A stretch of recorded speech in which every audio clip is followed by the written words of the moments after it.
Hier, je vous ai parlé donc du chemin de l'authenticité. Toutes les voies authentiques mènent à l'âme. Et l'âme, c'est la vertu. Le langage de l'âme, c'est la vertu. Si tu rayonnes avec ta vertu dans ton cœur, si tu arrives à la faire vibrer, tu peux commencer à communiquer avec ton âme. Voilà.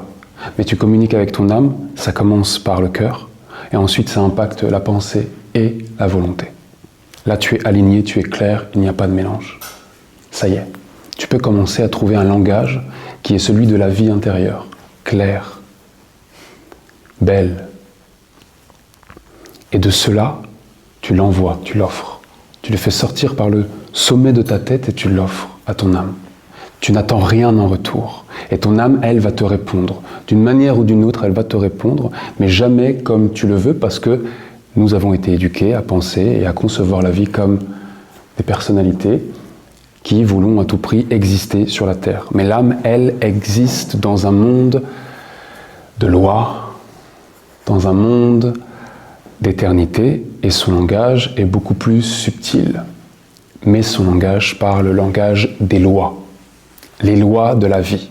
Celui qui commence à comprendre comment mettre en application les lois universelles de la vie dans sa vie, commence à entrer dans l'école de la sagesse. Et il sort de l'école de la souffrance.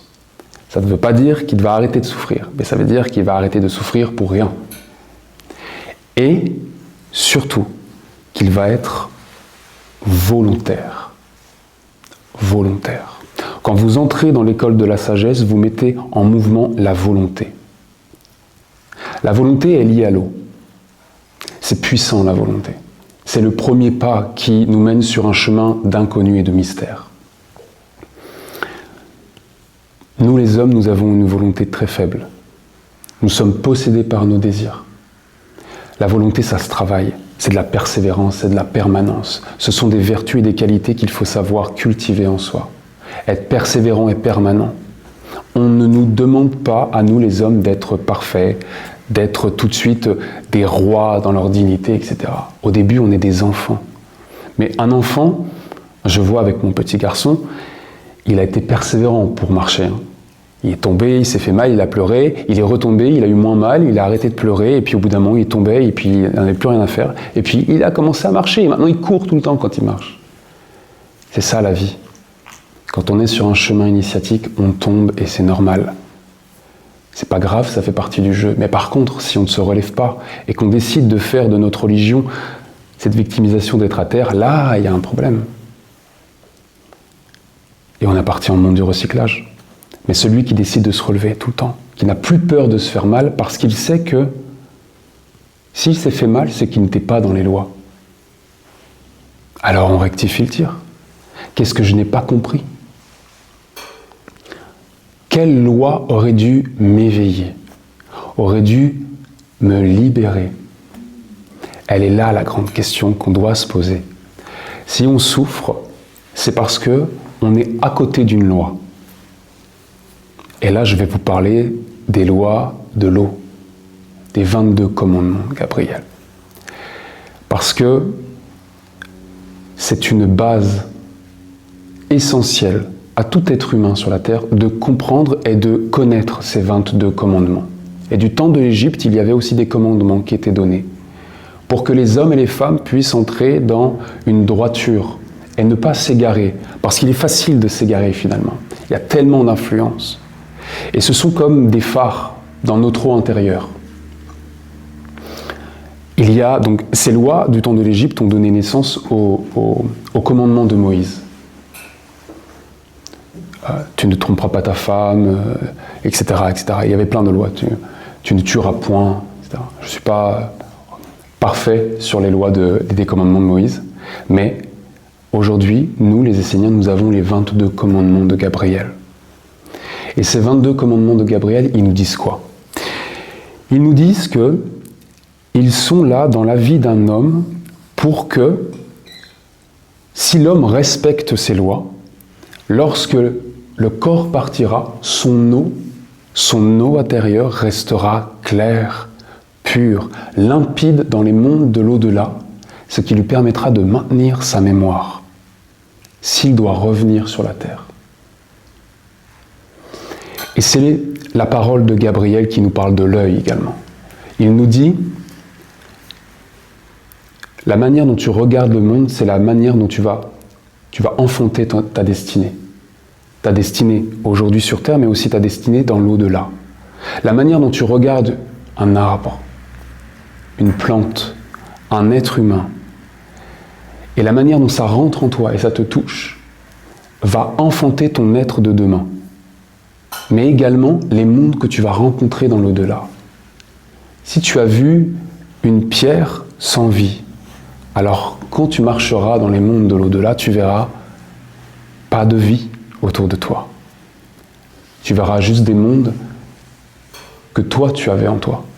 Mais tu ne verras pas l'être originel qui était dans l'autre. Et le but de l'œil, c'est de faire rentrer à l'intérieur de soi la divinité. Le divin dans la pierre, le divin dans la plante. Et là, je vous dis ça, et je sais que je vous ai tous largués, parce qu'on ne sait pas ce que c'est la divinité, si on est tout à fait honnête avec soi-même. On peut la conceptualiser, on peut la rêver, on peut la sentir. On ne peut pas réellement la goûter. Parce que si on avait goûté la divinité, tout notre être aurait irrémédiablement changé. Par contre, on peut éduquer notre œil à ne pas saisir, ne pas chercher à mettre dans une case l'autre. Ça prend du temps. Cet œil subtil, cet œil qui vient du cœur, parce que vos sens, ils viennent du cœur. Les 5 sens sont dans le cœur. Et ces 5 sens, ils attendent quoi? Eh bien, d'être purifiés par l'eau de la vertu. Et que de plus en plus, la vertu dans votre œil puisse regarder le monde.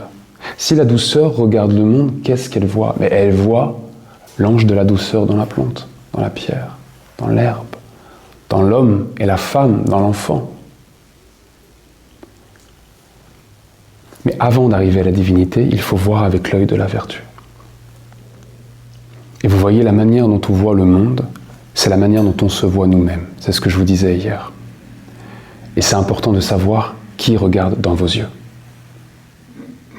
Parce que si vous savez nommer l'être qui voit dans vos yeux, alors vous savez avec qui vous allez être dans l'au-delà, qui va vous accueillir.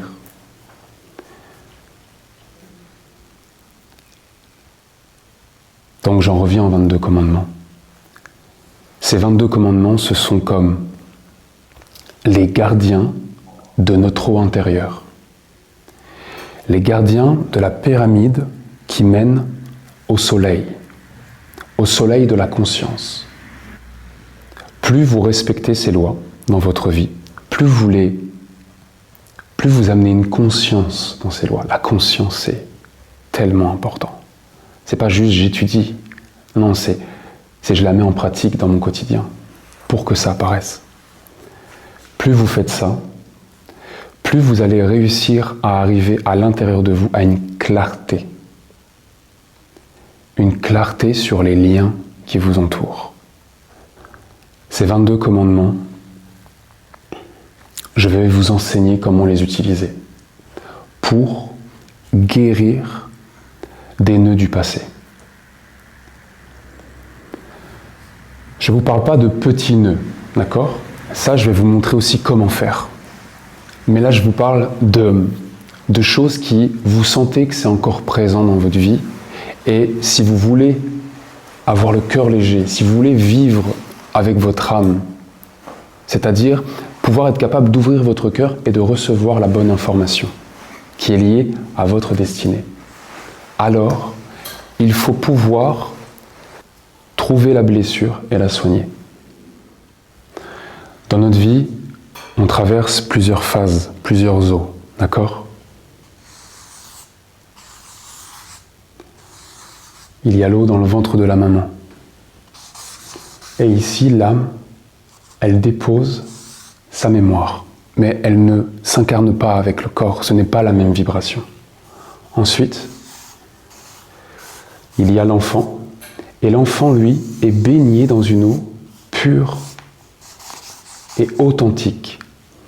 Et l'enfant, de ses 0 à 7 ans, lui, lui, il vit dans cette réceptivité. Il est dans une influence. L'influence, il est ouvert à tout. Donc, son âme peut lui parler, mais comme ses parents peuvent le blesser aussi. Tout se joue de 0 à 7 ans. Vos blessures les plus profondes, c'est ici qu'elles ont eu lieu, pour la plupart. Puis, il y a l'adulte. Et là, on va retrouver tout autour de lui, voilà, des poches d'eau. D'accord ? Et là, l'âme, c'est très difficile pour elle de passer. Parce que l'aura est complètement opaque. Notre eau est opaque. C'est pour ça que l'inspiration sacrée de notre âme, que parfois on peut avoir dans des moments où en fait on s'y attend le moins, ne peut pas passer. Mais par contre, ce qui passe, ce sont des pensées qui, en fait, sont liées à ces mondes qui stagnent à l'intérieur de nous, des croyances. Par exemple, il n'y a rien après la mort. Et donc toute ta vie est fécondée par des pensées qu'il faut faire tout et n'importe quoi dans cette vie-ci parce que à la fin, finalement, il n'y a rien. Vous voyez, ces mantras, ces croyances, ces hérédités que nos familles et nos parents nous ont mis à l'intérieur de nous. Moi, j'en ai un. On m'a éduqué comme ça, mais parce que mes parents, surtout un de mes parents, a survécu comme ça. Et il m'a dit, il faut que tu saches te vendre pour vivre dans le monde du travail. Parce que ma mère avait réussi dans sa carrière, en se vendant. Et pendant des années, moi je me suis dit, il faut que j'ai des diplômes, il faut que je sois original dans les entretiens d'embauche pour pouvoir me vendre. Et c'est devenu un mantra. Et en fait, toute ma vie, j'ai remarqué que j'essayais toujours de me vendre, et c'est-à-dire de convaincre l'autre.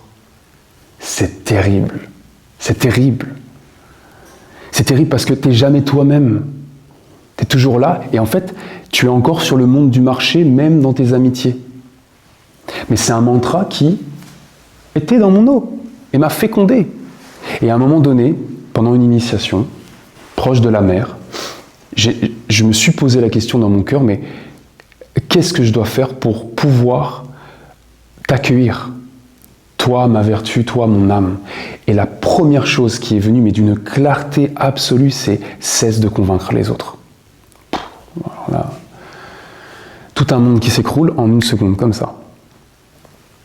La mère, elle me dit, elle m'enseigne que pour être authentique, en fait, tu n'as pas besoin d'exister aux yeux du monde des hommes. Tu n'as pas besoin d'exister aux yeux des autres. Tu dois juste être ce que tu es. Merci, ça m'aide beaucoup.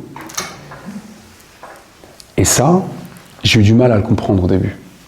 C'est très très difficile à comprendre. Parce que on vit aux yeux des autres. Et notre personnalité se nourrit du monde extérieur. Donc c'est une peau de bête qui est extrêmement difficile à retirer.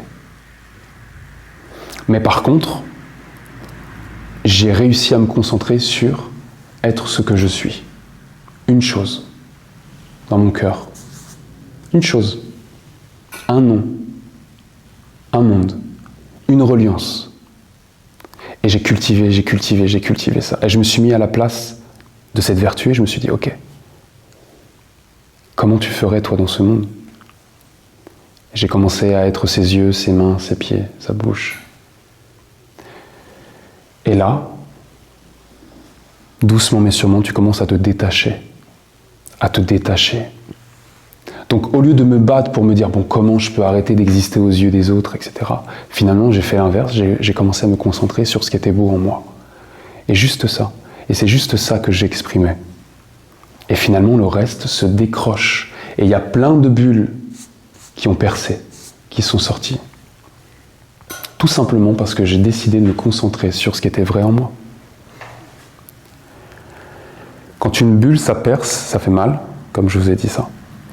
Mais j'ai commencé à me dire, ok, là, naturellement, je cultive en moi une vertu et je vois des mondes s'en aller de moi, très bien. Mais il y a des mondes qui sont bien plus profonds en moi, que je sais que ça va prendre un acte matérialisé, incarné, pour que ça puisse ne plus être. Dans ton joli petit cœur, tu as autour de toi 4 maladies, 4 grandes maladies, ok ? L'abandon, manque d'amour, la dévalorisation et la trahison. Ça là, peut-être que tout le monde ici a les 4.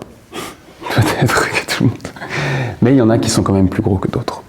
Et qui peuvent tout de suite apparaître comme une évidence dans votre vie en disant « mais oui, c'est vrai ». Et ça là, bien souvent, ça vient de cette période. Mais on ne s'en souvient plus vraiment. Mais ça vient quand même de cette période jusqu'à l'adolescence, c'est sûr.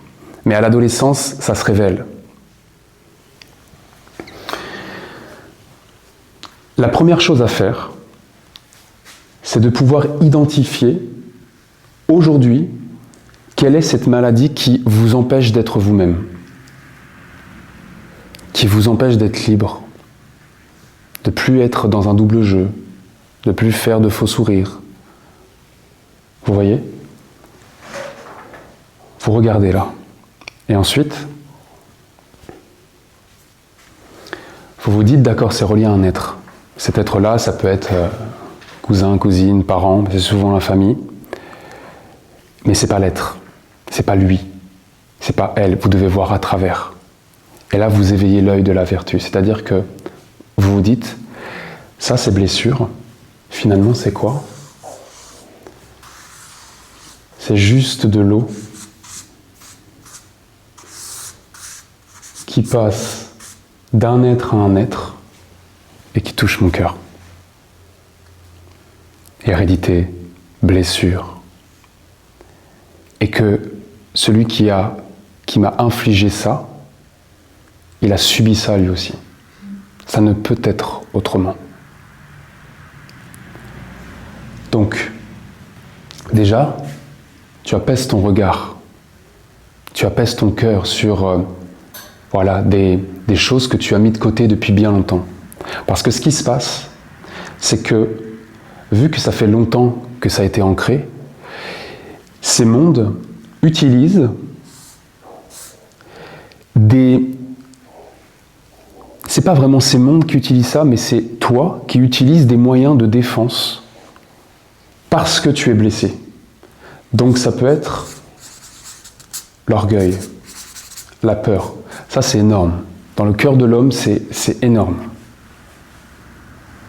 On a peur d'être trahi, donc on se met en couple, mais on sait très bien comment ça va finir. On a été tellement dévalorisé dans notre enfance qu'aujourd'hui, soit on se met de l'avant, mais on est hyper orgueilleux parce qu'on veut montrer qu'on est capable et qu'on a dépassé cette dévalorisation, soit c'est tout l'inverse, on est complètement dans la peur et on n'arrive pas du tout à exprimer notre art, notre beauté, ce qu'on aime faire. Ou peut-être qu'on le fait, mais qu'au fond de nous, on n'est pas complètement nous-mêmes. Donc souvent, ce qu'on va vouloir faire, j'en mets une autre parce que c'est la colère. J'ai été abandonné, rupture amoureuse. Vous pensez que c'est la rupture amoureuse, mais ça vient d'avant. Et là, je me mets en colère. Je me mets en colère contre les hommes, contre les femmes, je suis en colère contre tout le monde. Et en fait, tu vas vouloir guérir au bout d'un moment la colère. En fait, tu penses une plaie. C'est pas la colère qu'il faut guérir. Il faut que tu ailles voir derrière, dans ton cœur, d'où elle vient. La colère, c'est une réaction. Parce que des fois, les êtres, ils perdent tout à cause du fait qu'ils ont été jaloux ou en colère. Et après, parce qu'ils se sont pris ils sont morts à eux-mêmes, ils arrivent à ne plus être en colère, ou alors à amoindrir leur colère. Mais derrière ça, il y a toujours cette blessure. Et cette blessure, qu'est-ce qu'elle va faire ? Eh bien, elle va utiliser la tristesse. elle va encore être, en fait, elle va créer une réaction. Donc, toi, ce que tu dois faire, c'est aller au cœur, voir, ici, là, qu'est-ce qui se tient à l'intérieur de toi. Et à partir de ce moment-là, donc déjà, tu sais avec qui c'est lié, mais tu ne juges pas l'autre. Il y a déjà ce début de l'œil juste qui commence à apparaître. C'est là, c'est peut-être dans notre lignée, c'est peut-être juste né de mon père, de ma mère. C'est peut-être même juste né d'une expérience dans cette vie-ci. Ça ne veut pas dire que c'est forcément héréditaire. Bref, mais vous avez dans votre vie des maladies qui vous empêchent d'être vous-même. Là, ce que vous faites, c'est que dans ces maladies-là, il y a donc une eau qui stagne. Ce sont que des poches d'eau, d'accord ? Pourquoi elle stagne ? Parce qu'en fait, à un moment donné de votre vie, vous avez rencontré l'épreuve et vous auriez dû prononcer la parole juste pour vous en libérer. La parole juste, c'est un des 22 commandements de Gabriel. Dans ces 22 commandements, vous avez les clés, les mots de passe pour vous libérer. Ce sont les paroles de sagesse. Il y en a 22. Ces paroles, c'est pas juste prononcer la parole, on est d'accord, c'est la rendre consciente dans sa vie. Par exemple, on a fait le mouvement « Tu ne rendras pas les autres malades ni par ta pensée, ta parole, ton sentiment, tes gestes ». Peut-être que quelqu'un qui a rencontré dans sa vie, quelqu'un qui rendait les autres malades par sa pensée, ses paroles, peut-être son père, sa mère, par exemple, et qui l'a vu, et qui se dit « mais jamais je vais être comme ça ». Vraiment jamais, et qui fait tout pour ne pas l'être. Il l'a conscientisé, ça y est, c'est dans sa conscience, c'est vivant. Il s'est incarné dans son eau. Il a compris quelque chose, parce qu'il l'a subi, donc il a compris. Mais peut-être que des fois, il y a des blessures qu'on a eues, mais qu'on n'a pas réussi encore à trouver la bonne parole de sagesse. Comprenez ? Peut-être qu'on vit sans cesse la même chose, cette peur d'être trahi, et que, au fond, on vit ça parce qu'on doit le vivre, parce qu'on doit comprendre quelque chose. On est venu sur Terre pour comprendre quelque chose. Et donc, vous retournez votre cœur. C'est-à-dire que là, vous commencez à vous dire « Mais si je vis ça, c'est qu'il y a une raison. Pourquoi ?» Et là, vous commencez à regarder les 22 commandements. Et dans ces 22 commandements, vous commencez à regarder, dans cette situation-là, avec tel être qui a touché mon cœur, qui a réussi finalement à me blesser, qu'est-ce que j'aurais dû comprendre que je n'ai pas compris ? Et là, vous essayez de voir, de regarder. En faisant ça, vous allez commencer déjà à être dans un élan de guérison intérieure. Quand vous allez être prêt à passer à l'action, c'est-à-dire qu'au bout d'un moment, il va falloir incarner ça. Il va falloir aller vers l'autre pour guérir. Parce que Gabriel nous demande de se libérer de l'eau trouble. Il faut passer à l'acte à un moment donné. Et c'est très difficile de passer à l'acte quand on sait que l'autre va être fermé, peut-être à l'échange. Peut-être même que l'autre est parti de ce monde, qu'il n'est plus là. Mais vous, il faut que vous fassiez ce mouvement de l'intérieur vers l'extérieur pour vous guérir, pour apaiser votre cœur. Parce que sans cela, vous aurez toujours des liens avec ces mondes qui vous tiennent à la matière. Donc il y a plusieurs façons de faire. La première, c'est, vous comprenez ceci. Donc, vous avez mis dans la clarté, dans la conscience, un des commandements de Gabriel qui, pour vous, est la réponse à cette maladie qui est dans votre cœur. D'accord ? Ça, c'est la première étape. La deuxième étape, c'est, par un élan d'amour, d'aller vers l'autre. Mais vous n'allez pas aller vers l'autre en ouvrant complètement votre cœur et en lui disant « Écoute, j'ai compris que parce que tu m'avais trahi quand j'avais tel âge, aujourd'hui je comprends que... voilà. » Il faut que vous puissiez émaner de vous une substance, une qualité à travers quelque chose que vous aimez faire. Si vous aimez écrire, écrivez. Si vous aimez faire de la poterie, faites de la poterie. Si vous aimez danser, chanter, faites-le. Et à travers cet acte-là, vous l'offrez à l'être qui a causé cette maladie. Mais vous ne l'offrez pas pour forcément la personnalité. Vous offrez tout simplement pour dire à ce monde, en vous, cette maladie, je te libère. Par mon amour, je te libère.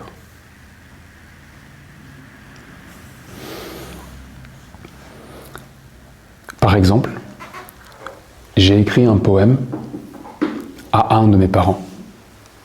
Et dans ce poème, je parle un peu de ça, pas trop.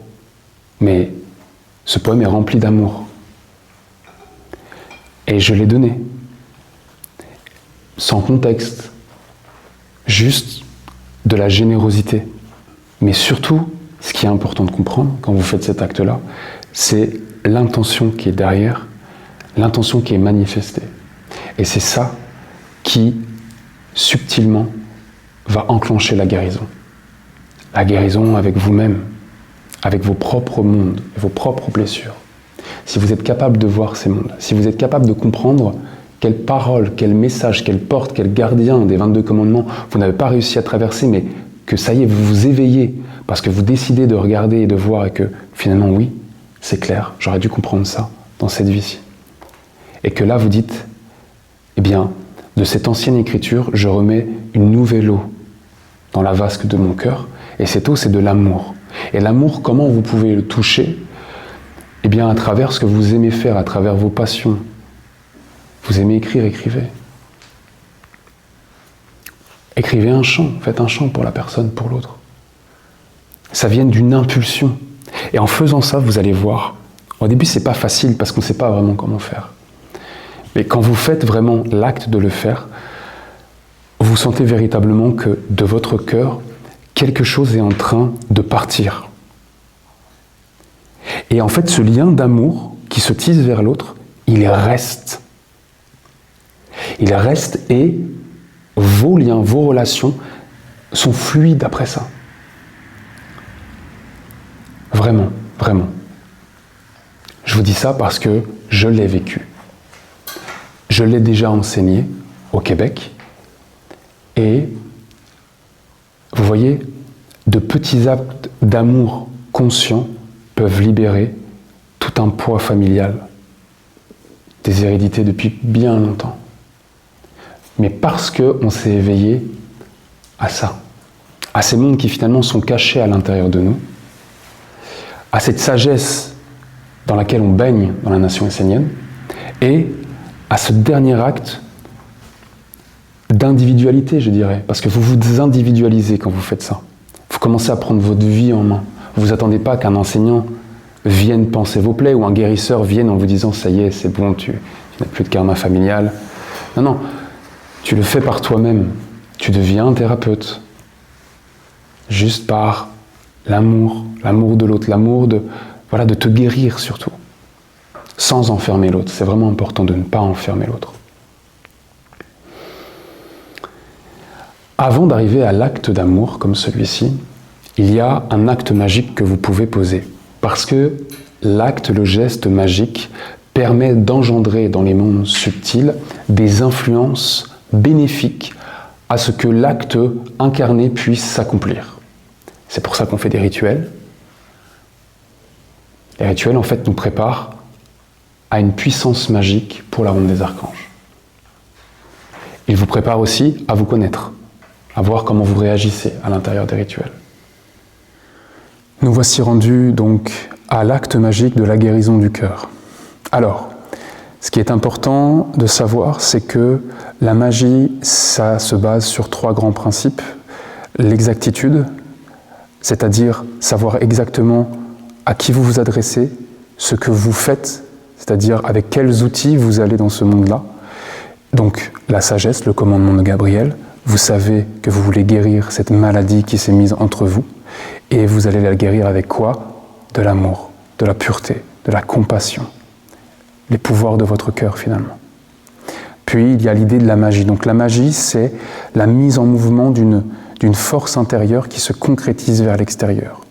Donc là, on est rendu à la deuxième étape de la guérison. La première, c'est celle que je vous ai mentionnée.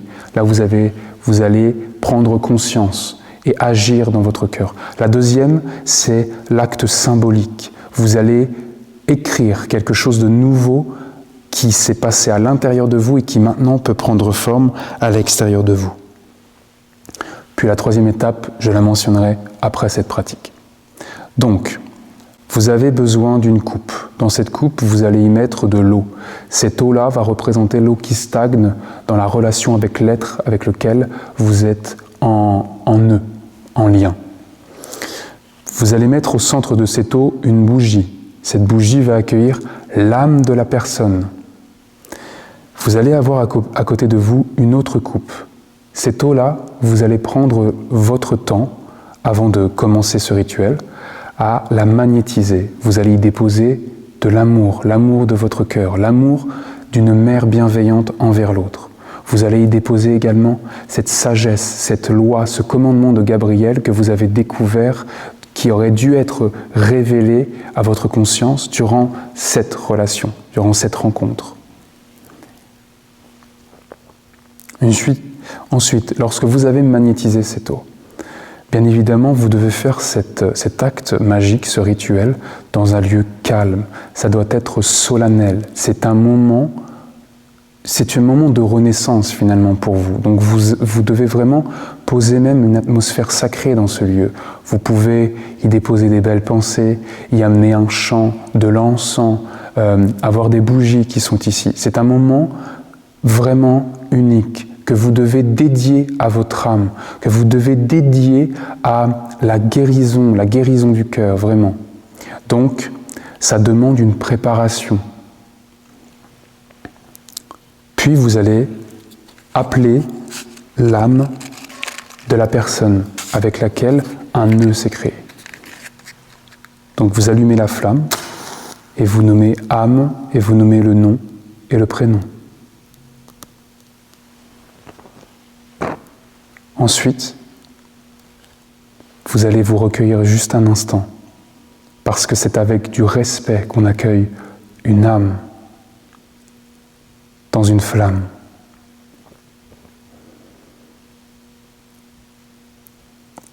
Ensuite, vous allez prononcer ces paroles.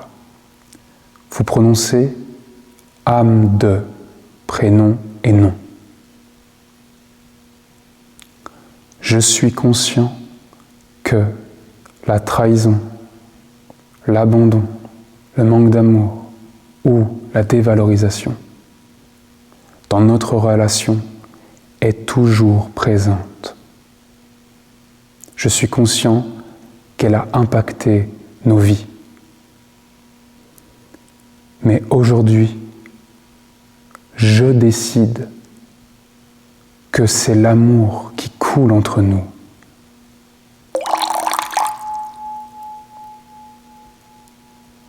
Car j'ai compris que notre relation devait m'éveiller à cette loi sacrée et vous nommez le commandement de Gabriel.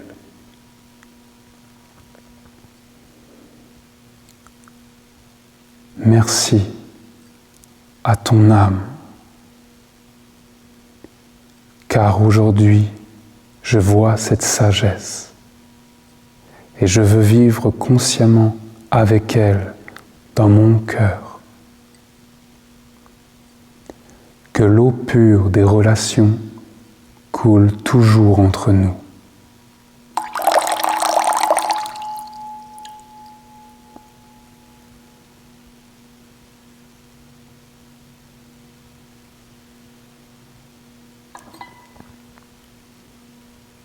Vous restez un moment dans le silence et vous ressentez que ce qui vient d'être fait dans le sacré est aussi fait dans votre cœur.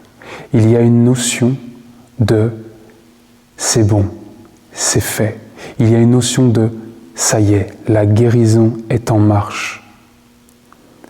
Vous avez nommé le commandement, vous avez révélé la sagesse, vous avez amené de l'amour dans votre cœur, de l'amour qui commence à se déverser dans cette eau stagnante.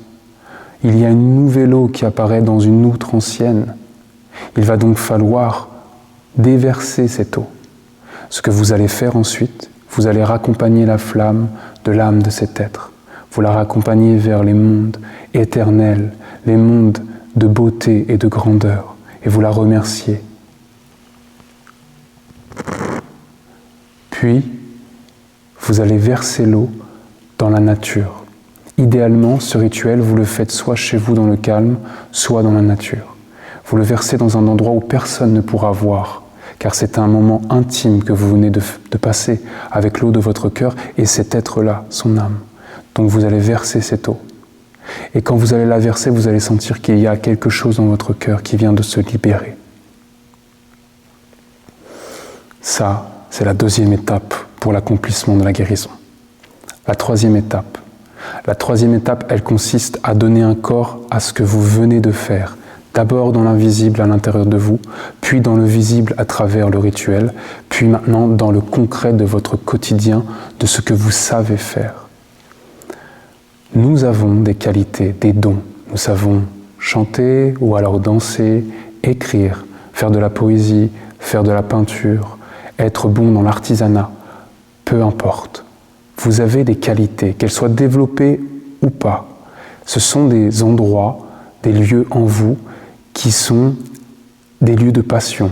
La passion, c'est le feu de l'enthousiasme dans le cœur. C'est l'amour qui prend un corps. Vous allez donc utiliser ce moyen pour l'offrir à l'autre, à la personne avec laquelle vous avez tissé un nœud. Et donc, de cette manière, vous amenez une eau qui est un territoire où vous êtes dans la maîtrise. Plutôt que de lui dire tout ce que vous venez de rencontrer, vous allez commencer juste par poser un premier pas, une première approche avec cet élan d'amour, car dans cet art, dans cet acte, vous devez y déposer ce que vous avez compris, cette sagesse, cet amour, cette volonté de guérir un lien. Donc ça peut être très simple, mais une fois que vous avez passé le premier pas en offrant ceci à quelqu'un, vous allez voir que tout de suite, il y a une détente, il y a une ouverture qui se crée. Parce que par expérience, si vous envoyez trop d'amour à quelqu'un, parce que vous êtes éveillé à quelque chose et ça y est, vous voulez passer à autre chose, mais que l'autre n'est pas prêt à recevoir ça parce qu'il va se dire « mais trop d'amour d'un coup, mais non, j'ai été blessé, je ne veux pas », il pourrait se refermer. Et ça pourrait être encore plus compliqué après. Donc, ce qu'il faut faire, c'est aller un pas après l'autre. Vous ouvrez une porte avec quelque chose que vous savez faire. Quelque chose qui va être simple, mais comme une offrande. Et c'est à travers cette offrande-là que vous allez ouvrir une porte. Puis ensuite, vous devez réussir, à travers cela, à discuter, à communiquer. Et dans la communication, à un moment donné, il doit apparaître ce que vous avez compris. Cet être qui s'est placé entre vous. Et cette sagesse qui vous a été révélée. Et vous devez vous mettre d'accord. Parce qu'une guérison, c'est un accord mutuel. Il y a eu un lien qui s'est fait. Il y a un accord qui s'est fait quand la trahison apparaît. On est d'accord, il y a eu la trahison, très bien, on ne passe pas à autre chose, c'est la trahison. Et elle se perpétue. Donc il faut y avoir un accord que c'est terminé. Il n'y a plus de trahison possible. Vous voyez, moi je l'ai fait avec quelqu'un de ma famille. Ça a mis du temps. J'ai parlé avant, j'ai envoyé certains mots, j'ai écrit de la poésie. Et à un moment donné, j'ai pris mon courage à deux mains, on allait boire un café, mais avant j'avais posé des étapes. Donc c'est comme une concrétisation. C'est sûr, c'est une eau. L'eau, c'est un mouvement, donc au bout d'un moment, ça t'amène à ton but. Mais il faut savoir se préparer pour ça. Et donc on va boire un café avec cette personne-là. Et je lui dis, voilà, j'ai vu cette maladie entre nous. Je l'ai vu parce qu'il y a eu des actes qui ont été commis et je ne te jette pas la faute et je ne me rejette pas de culpabilité. Dans l'idée, je suis neutre, ce sont des faits. Et les faits, c'est cet être-là vit entre nous. Il a été mis là et aujourd'hui, je vois qu'il est encore là, encore présent dans ma vie, par d'autres situations. Eh bien, est-ce que tu es d'accord pour que on tourne la page? Est-ce que tu es d'accord pour que ça soit une histoire ancienne? Elle me dit oui. Et ensuite, ça y est, l'accord est passé. Ce monde-là quitte, car nous avons un pouvoir créateur. Et c'est celui de l'amour. Donc quand c'est l'idée de se guérir, d'amener une sagesse supérieure, il n'y a rien, il n'y a aucun monde sombre, aucune maladie qui peut vraiment se mettre en chemin entre nous. Mais il faut avoir le courage d'aller jusqu'au bout.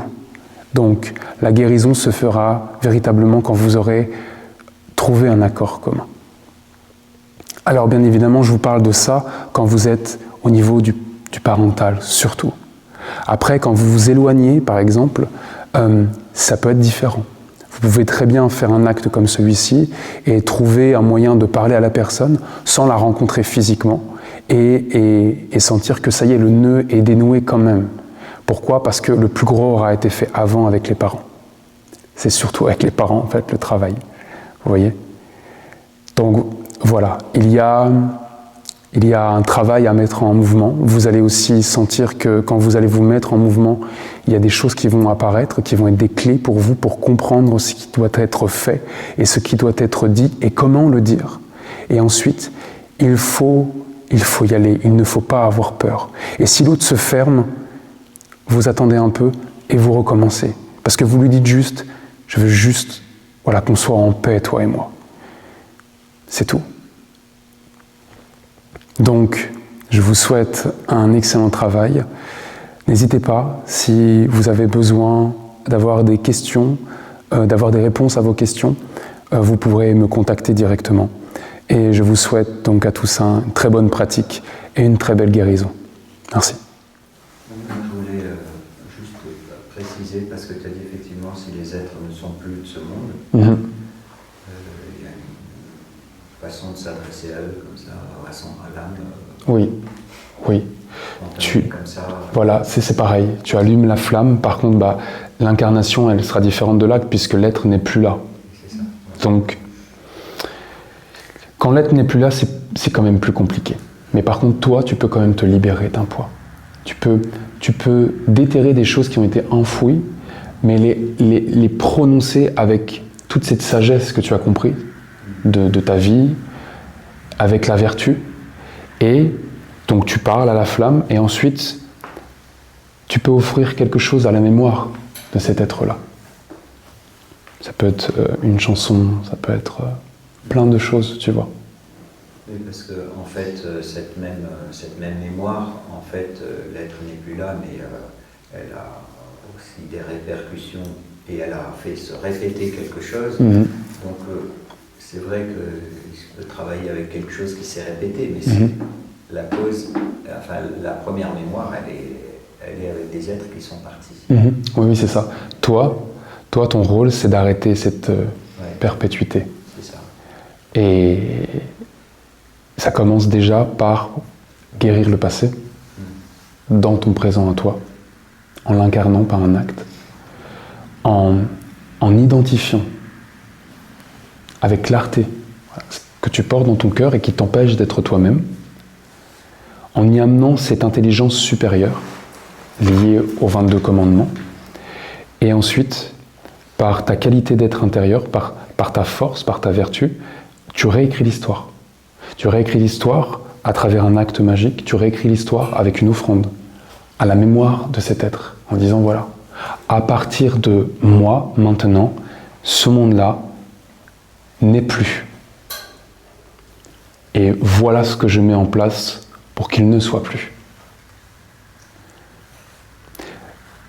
Les retours au niveau du cœur, ça met du temps. Donc des fois, quand vous allez aller dans ce monde de guérison, ça peut faire mal.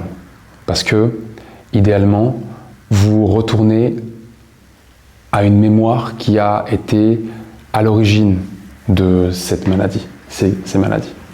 Et vous devez comme libérer cette mémoire. Donc, des fois, voilà, ça peut piquer un peu, mais il faut y aller. Il faut y aller si vous voulez ne plus vivre avec ce monde-là. Et tu y vas comme une mère qui prend soin de son enfant intérieur et qui aujourd'hui, avec tout ton vécu, toute ta sagesse, est capable finalement de te guérir, tout simplement, de te guérir. Je comprends que par rapport à un être qui est mort, on parle de son âme. Par contre, moi, je viens quand même avec mon personnage. C'est dans mon nom qu'il y a ces poches d'eau. Et même avec ma compréhension, les prises de conscience, c'est quand même mon personnage qui fait l'acte. Ça me paraît bizarre d'appeler carrément l'âme, parce que je ne suis pas sûre que je viens avec mon âme, moi. Moi, je viens quand même avec mon incarnation, avec mes compréhensions, et je fais acte autant que moi. C'est ça ma question. Ouais. L'âme, en fait, elle a la mémoire de toutes les vies qu'elle a eues comme incarnation. Donc tu vas appeler l'âme de prénom, nom de famille de la personne. Donc forcément, à travers ça, il va y aussi avoir le persona qui apparaît, parce que l'âme a vécu à travers cet être-là. Donc c'est tout, là. Mais tu t'adresses à l'âme parce que tu veux que lui aussi puisse être guéri dans ses autres vies. Tu vois, ton mari, quand il est mort, il reste plus grand-chose du persona, c'est ça. Par contre, c'est son âme. Parce qu'après la mort, tu as comme 6 mois d'interlude un peu dans un autre monde, où tu vas revivre tous les sentiments, les pensées, les volontés que tu as eues dans ta vie, et tu vas les rencontrer. Mais au bout d'un moment, ça se dissout, et puis au bout d'un moment, il ne reste plus grand-chose. Donc appeler le nom et le prénom de la personne alors qu'elle n'est plus incarnée n'aura pas le même acte magique. Parce que toi, ce que tu veux faire, c'est faire un acte qui relie la vertu à l'autre. C'est de la vertu, c'est de la guérison finalement. Donc tu peux tout à fait t'adresser à l'âme. Tu peux tout à fait t'adresser à cette âme-là. Bien sûr. Au contraire. Au contraire. Nous, ce qu'on veut, les Esséniens, c'est on veut être des guérisseurs des âmes. On ne veut pas guérir les personnalités. Ça ne se guérit pas une personnalité. Ça vit sur Terre et ça doit se mettre juste à sa bonne place. Et nous, ce qu'on veut, c'est guérir les âmes. Donc, je comprends ta question, mais effectivement, il faut concevoir que cet être est aussi et surtout une âme, et que par cet acte-là, quand elle va revenir, elle va pouvoir avoir des pistes pour se libérer d'actes qui n'ont pas été finis. Parce que ton mari est parti, le divorce n'était pas encore fini, il va vivre la même chose dans une vie quand il va recommencer, d'une autre manière. Mais il va devoir terminer ce qui n'a pas fini. Toi, en faisant cet acte-là, tu aides son âme, comme un écho dans l'éternité, à entendre à un moment donné dans sa vie future, « Ah oui, c'est vrai, il y a un truc. On ne se rend pas compte à quel point on a un impact sur les êtres et les mondes subtils. Une nuance, je profite de te poser la question. Je fais des soins énergétiques, et c'est vrai, une des règles, c'était tu ne réagis pas sur l'autre sans sa permission. Tu te dis, lui, il ne va vraiment pas bien, je vais lui faire un soin, il ne saura même pas, mais ça ira mieux. Je comprends qu'ici, ce n'est pas la même intervention, parce que c'est quand même la décision, elle vient de nous. Peut-être l'autre, il ne veut pas guérir. Il est bien dans ce qu'il est. Hein. Bien sûr. C'est cette idée finalement d'aller jusqu'au bout où tu peux aller. Cette idée de juste être... si le maximum que tu peux atteindre, c'est offrir le meilleur de toi-même à l'autre avec un acte de bonté, de générosité, et que ça s'arrête là parce que tu vois que tu ne peux pas aller plus loin, mais ne va pas plus loin. Tu risques de même créer l'inverse. Mais des fois, cet acte-là d'amour suffit pour guérir. Tu vas le voir de toute façon, tu vas le sentir. Tu vas le sentir aussi si ça va que dans un sens. Tu vois, c'est ce que je te disais, si tu veux vraiment avoir la perfection de la guérison, c'est qu'il doit y avoir un accord. Ça, c'est la perfection. Parce qu'à un moment donné, vous vous êtes rencontrés, c'était pour une raison, pour apprendre quelque chose. Et donc oui, tu es responsable, toi, de ta vie. Mais de votre lien, il y a quand même une eau qui circule entre vous et tu ne peux pas être responsable de ce que lui t'envoie, de ce que lui émet vers toi. Oui, mais ça, c'est sa responsabilité, c'est 100%. Ouais, mais ça fait partie de l'eau aussi. Tu vois, par exemple, quelqu'un qui a des mauvaises pensées sur toi. C'est terrible. Parce que, en fait, ça salit ton eau, que tu le veuilles ou pas. Que tu le veuilles ou pas. Donc, toi, la responsabilité que tu as, c'est de guérir ton lien avec cette personne. Une fois qu'il est guéri, il n'y a plus de lien. Parce que cette personne, elle peut continuer à avoir des mauvaises pensées sur toi, mais elle n'aura plus du tout le même impact sur toi. Mais parce qu'il y a un lien qui vous tient, un lien d'affinité ou d'antipathie, vous êtes liés quand même. Donc, tu ne peux pas être 100% responsable de ce que lui te transmet. Par contre, tu peux être le plus responsable possible pour guérir ta part dans ce lien. C'est ça, ce que je voulais dire. Exactement. Ouais. Chacun 100% de sa part. Alors du coup, on se comprend, c'est la même chose. On a tous mal quelque part. Et cette douleur physique, en fait, elle vient d'une blessure, subtile au départ, oui. Qui d'après ce que je comprends, peut avoir une place dans ces poches d'eau troubles. Et donc, si on fait cet acte magique, dans le subtil, on va le sentir. Tu disais, tu le sens comme un soulagement, etc. Mais donc, ça va résonner jusque dans le corps sur certaines douleurs physiques que l'on a qui sont la manifestation de... Complètement. La plupart des douleurs physiques qu'on a, c'est lié au lien qu'on a avec les autres. Donc, tu vas le faire avec un acte magique. Tu peux ressentir des choses. Là où tu vas vraiment ressentir quelque chose, c'est l'acte concret. L'acte magique, comme je dis, il doit être comme le premier pas subtil qui doit te permettre d'incarner dans la matière. Tu vois l'idée? C'est pas juste par un acte magique ou un gris-gris extérieur, par rapport à des symboles et tout, qu'on peut être véritablement protégé. On est protégé parce qu'on a compris que notre cœur c'est le précieux et qu'aujourd'hui on dit non aux influences qui ne sont pas authentiques avec nous-mêmes. Mais dire non vraiment à l'intérieur de soi, c'est être présent. Ça demande de la constance, ça demande de la vigilance, ça demande de travailler sur soi. Mais ça vient d'une force intérieure. L'extérieur, c'est pour amener dans la matière cette guérison, cette volonté de te guérir en fait.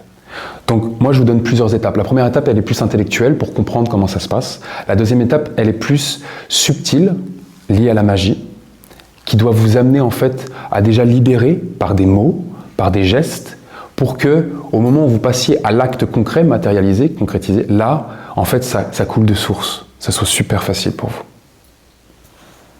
Voilà, c'est une méthode. Après, si vous sentez qu'il y a une ouverture avec un être et que vous êtes prêt à lui parler, à lui dire, écoute, entre nous, je sais qu'il y a la trahison qui vit, parce que tu as fait ça, etc. Nanana. Ou parce que moi, j'ai fait ça, parce que ça peut être aussi vous. Attention, on parle des autres, mais des fois, c'est soi-même. Et écoute, est-ce que tu es d'accord à ce qu'on passe à autre chose? Moi, je le fais des fois, vous voyez, je vais vous le dire, parce que j'ai pratiqué pendant toute l'année 2025 pour arriver à ce que je vous enseigne aujourd'hui. Pour moi, l'année 2025, c'était une année de dénouement. C'était pas du tout une année pour construire, pour enfanter des projets. J'imagine que tout le monde l'a un peu ressenti, c'était une année qui était assez compliquée, pour mettre au monde les choses. C'est normal, il fallait, en fait, c'était une année pour replacer, pour guérir un peu les liens, pour voir ce qui n'était pas encore dénoué. Donc, quand vous vous remémorez cette année, essayez de vous remémorer dans quelle relation vous avez eu des nœuds où c'était bloqué. Ça va vous donner beaucoup de pistes pour savoir en fait là où vous devez travailler par rapport à ça. Et moi, pendant mon année, j'ai cherché à dénouer des liens le plus possible avec des actes qui avaient été posés et qui, je sentais encore, m'enchaînaient à une image qui n'est pas l'image authentique de mon âme. Vous allez me dire, il y a beaucoup à nettoyer. Oui, il y a énormément à nettoyer. C'est sûr, pour tout le monde. Mais il y a des actes où je me suis dit, ça s'est terminé et la dernière parole, le dernier acte qui a été prononcé, c'était une contre-vertu. Et bien ça, moi, je ne suis pas d'accord. Je dis, je ne veux plus vivre comme ça. Je veux au moins que la personne sache, en fait, que je veux guérir avec elle. C'est tout. Et que la dernière, en tout cas le dernier acte posé avec cette personne, soit vertueux. Donc, moi qui étais au Québec et qui ai vécu en France toute une partie de ma vie, j'ai envoyé beaucoup de lettres. Et à travers mes mots simples, j'essayais vraiment de faire passer l'essentiel, la vertu. Et je demandais juste à la fin de la lettre, est-ce que tu es d'accord qu'on passe à autre chose? Et c'est magique parce qu'en fait, ça fait remonter des choses. On a une vision et l'autre a une vision. Mais au début, je me suis laissé avoir parce que je me suis dit, bon, bah, j'ai été blessé avec telle personne, je vais lui dire voilà, que je suis passé à autre chose, que je lui pardonne. Mais cette personne-là, elle me dit qu'elle a été blessée aussi, d'une autre manière, mais que moi, je n'avais jamais vue. Et là, je dis, ok, je comprends. Je comprends pourquoi il y a eu tout ça. Et là, tout se dénoue. Tout se dénoue. Et voilà, en fait, c'est pas plus compliqué que ça. En fait, la base de toute guérison, c'est le dialogue. Renouer le dialogue, c'est guérir, déjà, juste ça. S'enfermer, avoir peur, se dire qu'on va se faire taper dessus si on dit les choses, ça c'est la maladie. L'enfermement, c'est la maladie. Il y a des choses où j'ai mis du temps à aller vers un aide parce que j'avais peur. J'avais peur de sa réaction, etc. Mais au bout d'un moment, j'y suis allé, il était fermé, très bien, et j'ai recommencé d'une autre manière. J'ai attendu, j'ai encore du temps à vivre. Faut pas être trop impatient non plus. Oui, en fait, est-ce que par moment, de prendre de la distance, parce que c'est ce que j'ai fait en fait, et maintenant je suis en train de revenir. Oui. Et, mais j'ai l'impression que ça a été drôlement bénéfique de prendre de la distance pendant 2 ans. Quoi. Oui, c'est ça, exactement.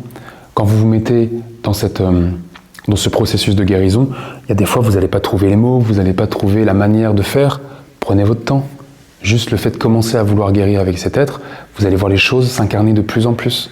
Et au bout d'un moment, parce que vous êtes des créateurs, l'opportunité va se créer. Et quand l'opportunité se crée, faut pas se louper, mais en même temps, faut pas avoir peur. Quand elle se crée, en fait, l'opportunité, c'est qu'on est prêt intérieurement. On est prêt. Alors, peut-être qu'on va dire les choses maladroitement, c'est pas grave. C'est pas grave parce que même si vous dites les choses maladroitement, ça va vous dégager d'un poids.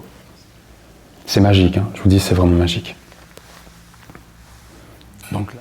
Et est-ce que tu pourrais utiliser cette magie, par exemple, pour une contre-vertu? C'est-à-dire ne pas t'adresser à une âme d'un ou autre, mais t'adresser pour une contre-vertu dont tu ne vois pas bien d'où elle peut venir, et par conséquent, à qui tu t'adresses? Tu veux dire pour trouver une contre-vertu? Non, ou pour guérir avec une contre-vertu? Une contre-vertu. D'accord. dont tu ne vois pas obligatoirement la source de la... Par exemple, je dis n'importe quoi. La colère. La colère, ouais. D'où elle vient la colère? Est-ce que c'est un des quatre pistes que tu as données ou pas? Est-ce que ça vient de quelqu'un, de ma famille, d'un défunt ou d'un ancêtre? Ah, bien sûr. Et là, tu es... tu sais pas. En fait, c'est comme si tu demandais à un locataire qui n'était pas invité, mais ça fait des années qu'il est en toi, s'il te plaît, tu peux me dire comment te faire sortir de la maison? Il ne voudra pas. N'appelle pas une vertu. Tu comprends? Tu es en train de demander à celui qui en fait se nourrit de ta lignée depuis des décennies et des décennies, tu peux me dire comment te faire sortir de là? Non. Mais pardon des offenses, oui, bien sûr, il y a plein de choses qui vont se retirer, mais là, je vous parle de quelque chose où volontairement, il faut que vous fassiez l'acte parce qu'il y a des choses qui sont trop profondément ancrées et que même par la magie, si vous ne mettez pas un petit coup de pouce, ça ne suffira pas. Ça ne suffira pas. Parce qu'on le voit aujourd'hui, ça fait quand même des années qu'on est que la nation existe, et la magie de la nation essénienne, elle est puissante de la volonté qu'on met à l'intérieur. La volonté dynamique, c'est ça la magie. Mais il faut faire le premier pas. Les mondes supérieurs et subtils ne feront pas le travail à votre place. C'est hyper important de comprendre ça. Parce que nous, les hommes, on a trop eu l'habitude d'être assistés, d'être en sécurité par rapport au monde extérieur. Il faut travailler cette volonté dans la magie. Donc, un rituel, un acte concret. L'esprit du rituel va t'aider dans l'acte. Donc, non, demande à ton âme de t'éclairer. Voilà, tu es dans la colère, mais tu veux savoir d'où elle provient cette colère. Et après, quand tu as fait cet acte-là, très simple d'appeler cette flamme et de poser cette question, tu restes, tu poses la question, tu n'attends rien en retour. C'est ça qui est compliqué, tu n'attends rien en retour, parce que ton âme, en fait, elle va te parler, mais d'une manière dont toi, tu ne vas pas forcément décoder tout de suite. Donc il faut être très observateur de ce qui va venir. Et à un moment donné, tu vas arriver dans une situation, peut-être d'accrochage avec quelqu'un, et là, elle est là en fait. Et en fait, cette situation, ça va devenir comme une évidence. Quand c'est une évidence, c'est que c'est un monde supérieur. C'est le langage d'un monde supérieur, l'évidence. Mais c'est là où, piège de la personnalité, tu pourrais te dire, tu pourrais te justifier. Tu vois, ces bulles d'eau là, elles pourraient prendre l'évidence d'un monde et tu pourrais le saisir dans ton cœur. Mais le temps que tu te dises, ça vient de mon âme, tout de suite, il y a des mondes qui pourraient essayer de saisir cette évidence et d'essayer de s'en faire un corps. Donc, c'est pour ça que c'est tout un... C'est pas juste on fait un acte et c'est terminé. C'est un processus intérieur. Ok ? Ne commencez pas... Commencez avec un être. Un être avec lequel vous sentez qu'il y a cette tension. Et vous travaillez dans votre eau, avec votre âme. Essayez de voir. Voilà, comment faire pour me libérer, pour que tu sois plus présente avec moi. Oui. Une question. Parce qu'en fait, alors là, c'est la colère. Pour moi, moi je vois l'égrégore de la peur, de la colère, qui rentre en nous, parce qu'il n'a pas de corps, hein, ça n'existe pas. Oui. J'ai vu, mais vraiment très palpable, par rapport à l'égrégore du tabagisme. Ça n'existe pas. Hein. Il a besoin de fumeur pour exister. Et en fait, pour moi, c'est un être. Et moi, je le voyais s'emparer de gens. Et du coup, si tu le traites, je pense qu'un être, t'as quand même, tu peux lui dire non, moi, je veux pas de toi. Par contre, le problème, c'est des fois que, du coup, alors peut-être, c'est comme ça qu'il faut faire. Je dis stop aux êtres, pas à cause d'eux, mais des égrégores qui les incarnent. Et en fait, c'est les égrégores que je rejette, pas les êtres. Bien sûr. Si tu sais faire la différence, c'est déjà énorme. Il faut savoir dire non aux influences des autres qu'ils portent. Par exemple, là, tu es en colère, je ne m'ouvre pas à toi, je n'ouvre pas mon cœur, je ne veux pas de ça. Okay. Mais les contre-vertus, elles sont dans des égrégores et elles possèdent les êtres. Là, les 4 maladies, c'est pas vraiment des égrégores, c'est comme des coquilles vides qui aspirent en fait l'énergie vitale des êtres et qui les empêchent d'être eux-mêmes. Mais c'est pas vraiment des égrégores. C'est pas vraiment des égrégores. C'est assez subtil. Mais effectivement, parce que tu comprends que ces mondes-là, en fait, dans un sens, ils protègent ces mondes-là. Donc quand tu comprends que quelqu'un est en colère, mais en fait que derrière cette colère, il y a un enfant qui a été blessé, ton regard il est complètement différent sur l'autre. Mais c'est des poches d'eau troubles, c'est des blessures, c'est ça? Ah, tout à fait. Ouais, tout à fait. Et la colère, c'est le symptôme, c'est le messager. On peut dire ça comme ça. On peut dire ça comme ça. Les pensées de colère, les sentiments de colère, finalement, c'est comme les moustiques qui viennent sur le marécage. Et le marécage, c'est cette eau stagnante, cette eau trouble. Oui. On a travaillé ça avec Magali, en effet. Et il y a une chose qui m'a toujours un peu étonnée, c'est qu'elle dit ouais, là, par exemple, vous allez continuer à être en colère, c'est parce que c'est une manière de vous protéger. Je ne sais pas si ça vous protéger par rapport à cette blessure. Oui, c'est des gardiens. Le texte. Ah oui, je crois. Là, il y a vous, ok? Le petit bonhomme en conscience qui veut essayer de se guérir. Là, il y a donc la porte ici. La porte elle-même, c'est un gardien, ok? Et derrière, c'est la conscience. Ce gardien-là, c'est une loi. 22 commandements, ok? Et ici, devant, tu as un autre bonhomme. Et lui, c'est un peu le gardien, la réaction de ce marais. Ça, c'est contre-vertu. C'est un peu le serpent tentateur, en fait. Toi, tu vas arriver là, et tu vas vouloir te guérir. Mais pour te guérir, il faut que tu reviennes dans ta mémoire. Cette mémoire-là, c'est quelque chose qui, donc, on va dire n'importe quoi, trahison, mais par un acte, ok? Et en fait, cet acte-là, il tourne en boucle, dans ton eau, dans ton cœur. Et en fait, il se répète dans ta vie, par cycle, tout le temps, tout le temps. Et comment lui, il fait pour s'exprimer dans ces cycles, pour en fait continuer à exister, parce que c'est juste une mémoire, eh bien, il réagit avec la colère. Et toi, tu vas te dire, ce qui apparaît, c'est la colère, donc je vais vouloir guérir la colère. Mais non, parce que la colère, elle n'est pas mauvaise. Elle doit juste être bien dosée. Et la colère, du coup, elle avait quoi comme rôle par rapport à son protecteur. Bah oui, c'est ça. Elle protège la maladie. Elle protège la maladie. Pour pas jouer à la trahison. Bah, c'est pas pour pas que tu vois la trahison. En fait, derrière tout ça, dans les eaux qui sont tout en dessous de toi, t'as le double.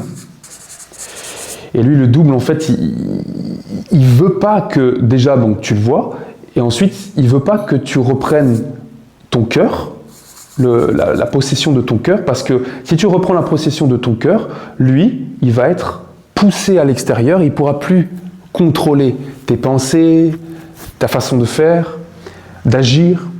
Donc, la trahison, elle est là parce qu'elle est apparue. Elle est là. La trahison, c'est pas un être mauvais, c'est juste, en fait, c'est une mémoire qui tourne en boucle, mais parce que tu as somatisé tes douleurs, t'es passé à autre chose, et qu'on n'a pas été éduqué à ça, et bien ça tourne en boucle, et ça se nourrit en fait. Et donc ça envoie des messagers. Donc toi, tu utilises la colère juste parce que tu te dis je veux plus être trahi dans ma vie. Donc c'est non. C'est non, j'utilise la colère. Et en fait, la colère, elle est pas mauvaise. Donc effectivement, il y a des contre-vertus qui doivent juste être bien dosées. Bien dosées. La colère en fait partie. La colère en fait partie.